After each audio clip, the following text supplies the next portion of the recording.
Hey everybody, how's it going here from Maryland? Happy Cinco de Mayo to everybody, and certainly not happy here in Birdland. And if you do follow me and you're local, I appreciate it as always. And we have a lot of pain and suffering here as Orioles fans. If you're not local and you still follow me and you're not a Baltimore sports fan, you're lucky.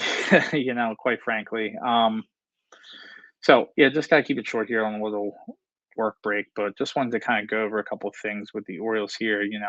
Teams at complete crossroad here. Whether you need to be buyers or sellers as we sit here at 15 and 20 coming off a four-game sweep and 0 and 4 in the month. Um, 39 to 10 in four games in the series against the Yankees. Never led once, quite frankly, looked like a major league all-star team against AAA. The good news is in baseball, they always say you're as good as your next day starting pitcher. We know teams aren't going to lose every single baseball game, so the Orioles are going to get one here eventually. As we head to Florida to face Sandy Alcantara, Yuri Perez, and then I believe Max Meyer. So three great pitchers for the Marlins, who come in under 500 as well too, but a really up and coming young team. The good news is there's only going to be like 20 people in the stands to see how bad the Orioles are. But this team's at Crossroads. Shout out to Bone Thugs. Crossroads, great song. If you're my age, you obviously know who Bone Thugs is and you listen to the Crossroads, but didn't know the words to it because no one knows the words to any sort of Bone Thugs song. But shout out to Bone Thugs and Harmony. Awesome, awesome hip hop bands. You guys are the best. Yeah, so just kind of wanted to chat on a couple things. Number one will be obviously the lack of hitting production. And I kind of addressed this on X a little bit. And I mean, I respect everyone's opinions. And, you know, I found myself defending Mike Elias when I'm not really an Elias defender per se, but I kind of defend points that don't necessarily make sense that I feel like people are going about saying because they dislike the person. But, rationally thinking person would kind of say that. And that's where kind of the hitting comes in, right? We talk about the organizational philosophy and how, oh, it's a failure from Mike Elias on down. And I get maybe you get players of a certain ilk, right? Like, okay, this player doesn't play small ball. They don't do this. We kind of tend to favor the home run, right? That's, we're more about that than, kind of anything else. And you're looking at a lot of analytics like, well, his hard hit percentage was this, his expected batting average was this. Some of those metrics are relevant. Otherwise, why are they in place, right? Like, and other teams evaluate people the exact same way. They all use expecting batting average. They all use hard hit balls. So I kind of want to talk about like the goal of this organization is to not make contact and strike out in big situations and ground and double plays in big situations. I assure you that is not what they're saying. They're not saying like, oh, let's go in and you can just strike out and like chase pitches out of the zone. And that's not the philosophy. They're certainly not coming up in the minors learning that. And when they get here, that is not what the hitting coaches tell them.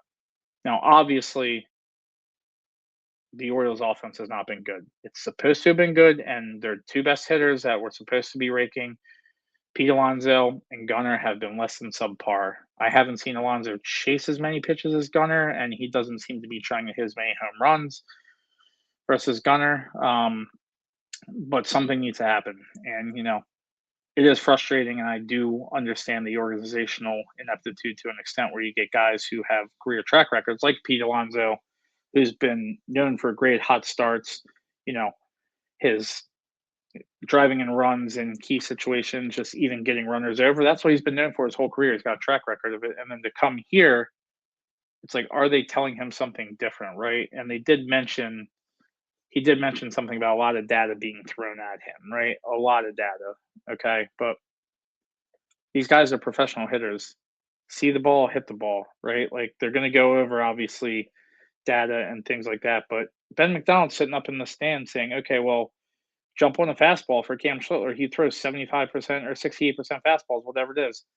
And then they're letting strike one. And Ryan Weathers, I tweeted this. He's throwing first pitch strikes to every single hitter. Like, and most of them are dead center fastballs right down the middle to get to 0 and 1. You don't think these guys are sitting there and are like, maybe I should chase the fastball on my own, but my hitting coach has told me not to? Like, so I'm going to just not swing? Like, no, that's not the case. I mean, I know there's a lot of data and there's a lot of stuff going through their head and things like that. It could just possibly be that, maybe a guy like Gunnar isn't who we thought he would be. and I think it's a lot more of that kind of case. Now, there does need to be, to me, the shift in you need to diversify this lineup a hell of a lot more building it from now and going forward, where you need to get a guy in. Like, I mean, call up an Enrique Bradfield Jr., let him wreak havoc on the base pass, right? Let him lay down bunts, let him beat out ground balls, let him just put balls in play, when he gets on, kind of causing that problem. You have that at the top of your lineup, then every single hitter is better there, right? Like every single hitter is better. And we do see the discipline of a team like the Yankees, who they don't chase pitches, right? They don't, you know, they foul off pitches. They make you work for it. Now, are you really sitting there thinking that the Orioles hitting coaches and organizational philosophy is, hey, chase this ball 3 inches out of the zone because you might hit it? Like, no, you know. So I mean, I get the point on that, and I've kind of come to the defense of people for that, like for the front office and the team for that, because it's like they're not telling them to do that. Now, having too much data and all this other stuff, there are some metrics to that, right? It's as simple as see the ball, you hit the ball, you got to know the situation, what the situation calls for. Hey, if you need me to hit the ball the right side, you should know that in years of playing baseball, right? I'm not a baseball player and I know that. These guys are professional baseball players.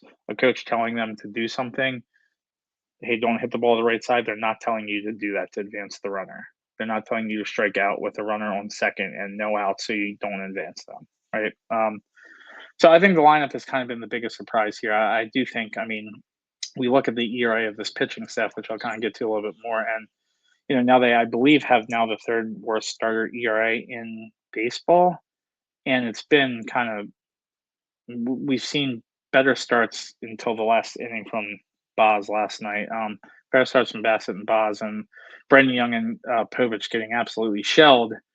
Their last two starts doesn't help either, and you can't just say, "Hey, it's been one bad start," because don't have the bad start. But if this lineup was clicking the way it is projected to and was supposed to, they'd probably have 3 or 4 more wins right now. And you could tread a little bit more water, wait for the pitching to hopefully get better, wait for Rogers to come back, wait for Bradish to maybe figure it out. Who knows, right? But what's the solution? You're not benching every single player. You're not benching Gunnar. Oh, and then also benching O'Neill. Oh, and then also benching Cowser. Oh, and then also benching Mayo, and then also benching Blaze Alexander. And then you need to field a team. You can't bench every single person. Are they going to trade every single one of them? And then you're not going to get major league starting talent in return for these people, right? So, I mean, you're not going to get, you can replace Kobe Mayo all you want. You're not going to get Isaac Paredes for him straight up. And then there's your third baseman now, Isaac Paredes, which I think I've been a proponent of them to acquire him since Westy was only going to miss a few games, which we all knew would be out for the season. At least that was my initial thought on there. So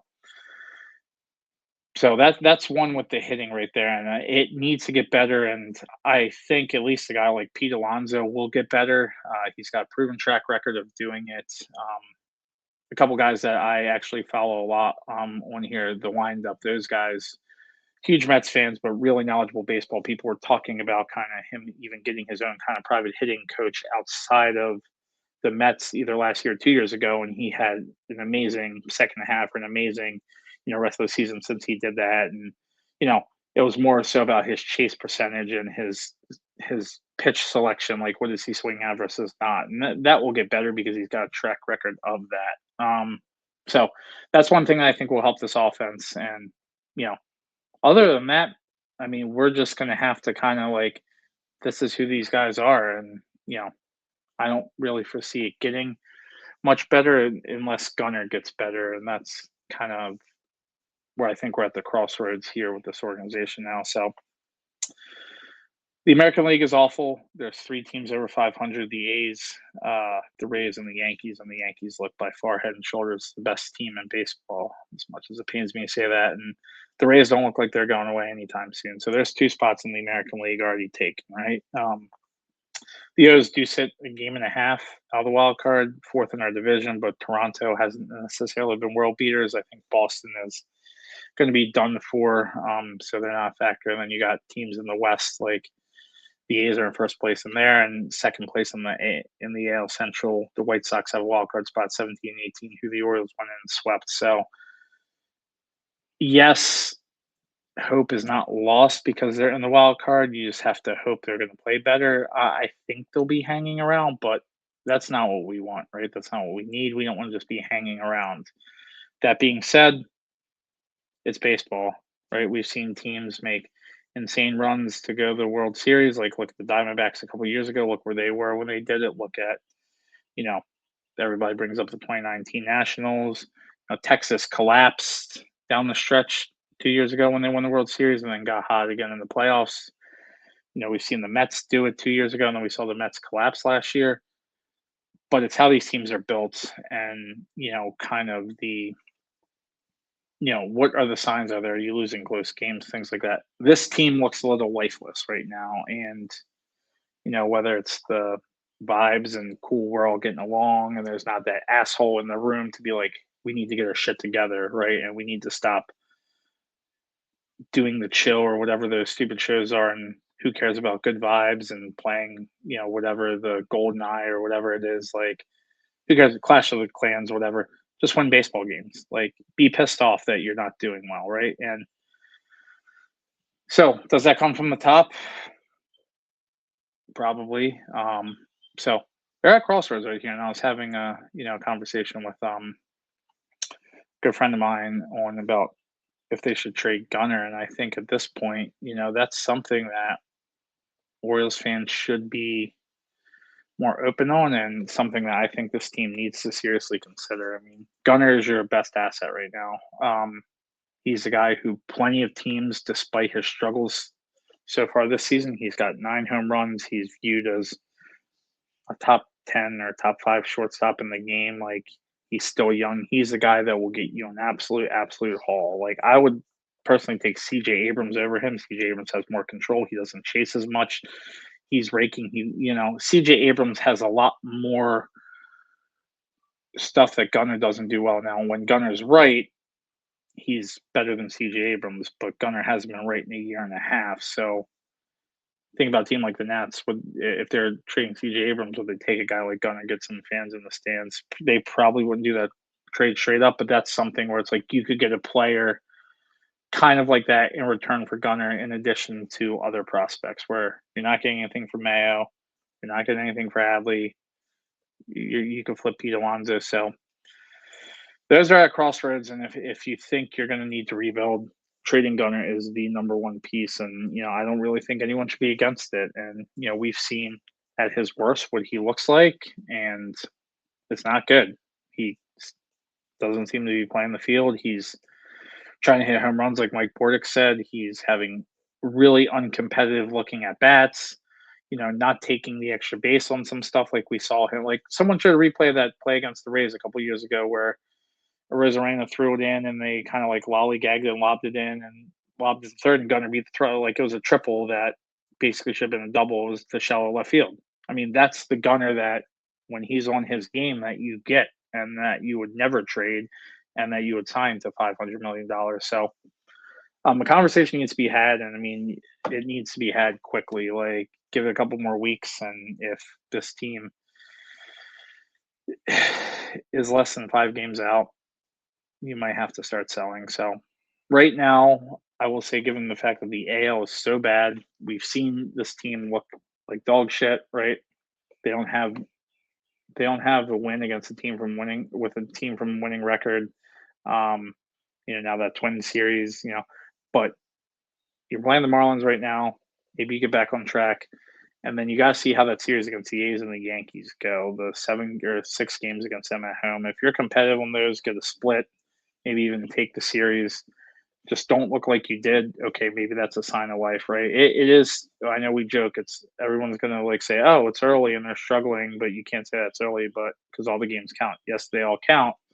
But at the same time, we've seen teams make runs in the second half that have been left for dead, right? So, yes, it is a long season. There is merit to that because we've seen it happen, right? So they're not going to have a fire sale unless they're 10 plus games out of the wild card, at that point, and there's no sign of Holiday coming back, or Kyle Bradish isn't figured out or Rogers is on the DL, they're not going to sell. So they're just going to be treading water. But just want to get on here. I mean, I do think that trading Gunnar is certainly a conversation that needs to be had. It needs to be considered. I said it about Lamar for the Ravens. I got mocked. I said it for Adley that, you have a 29-year-old, 30-year-old catcher who's going to be hitting arbitration, who's going to be hitting free agency in a couple of years. You need to trade them sooner rather than later. You have Basayo in his place. You have Lehigh, Wehoy, Aloy, and they keep drafting middle infielders. You have Gunnar's replacement 2 years away, right? If you're struggling now, trade him, get a haul of prospects and picks. And, I love Gunnar. You're awesome. You were great for Team USA. You were great when you came up here. I love you, but I care about winning games. And if you're not helping us win games right now, and we're going to have to give you $500 million to keep you, see you. Like, I'm sorry. That's just the way it is. And the conversation needs to be had. Like, you can keep your Gunnar Henderson jerseys and still root for the guy and, whatever. I want to win baseball games, and I don't care if it's with Gunnar, without Gunnar. Who cares? I'd rather see winning Orioles baseball. And fans, we need to kind of embrace that. If you need to trade a guy like Gunnar to do that, we need to do that, right? So at real crossroads right now with that in the organization. We'll see.